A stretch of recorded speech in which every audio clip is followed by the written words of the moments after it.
দেশপ্রেম, মানবিকতা এবং জনসেবার আদর্শকে সামনে রেখে আনুষ্ঠানিকভাবে আত্মপ্রকাশ করল নতুন রাজনৈতিক দল বাংলাদেশ রিপাবলিক পার্টি।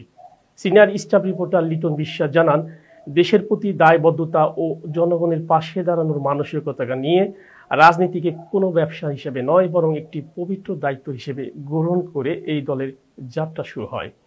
এই নবগঠিত রাজনৈতিক দলের মূল মন্ত্রী হল সবার উপরে দেশ। দেশপ্রেমে উদ্বুদ্ধ তরুণ, উদ্যমী এবং নানা বয়সী, নানা ধর্ম ও বর্ণের মানুষকে সম্মিলনে গঠিত এই দল আত্মপ্রকাশের মধ্য দিয়ে রাজনীতিতে একটি নতুন বার্তা দিয়েছে। রাজধানীর কেন্দ্রীয় শহীদ মিনার প্রাঙ্গণে বিকেল 4টায় এক অনাড়ম্বরপূর্ণ অনুষ্ঠানের মাধ্যমে এই দলের আনুষ্ঠানিক যাত্রা শুরু হয়। পবিত্র কোরআন তেলাওয়াত, জাতীয় সঙ্গীত পরিবেশনা এবং প্রতীকী বেলুন ও পায়রা উড়িয়ে শুভ সূচনা করা হয় অনুষ্ঠানের। এরপরে শুরু হয় মূল আলোচনা পর্ব। অনুষ্ঠানে বিশেষভাবে স্মরণ করা হয় জুলাই গণ অভ্যুত্থানের শহীদ আনাসকে।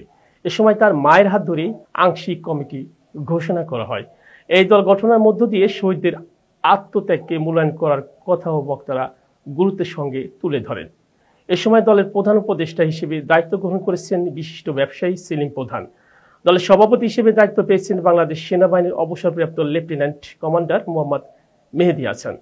এছাড়াও নবগঠিত দলের ঘোষিত 28 সদস্যের আংশিক কমিটিতে রয়েছেন সাবেক সেনা কর্মকর্তা, কৃষিবিদ, শিক্ষক এবং বিভিন্ন বিশ্ববিদ্যালয়ের ছাত্র নেতারা। তারা সবাই একমত যে ক্ষমতা নয়, বরং ক্ষমতার সঠিক ব্যবহার এবং জনগণের আস্থা অর্জনই হবে এই দলের মূল লক্ষ্য।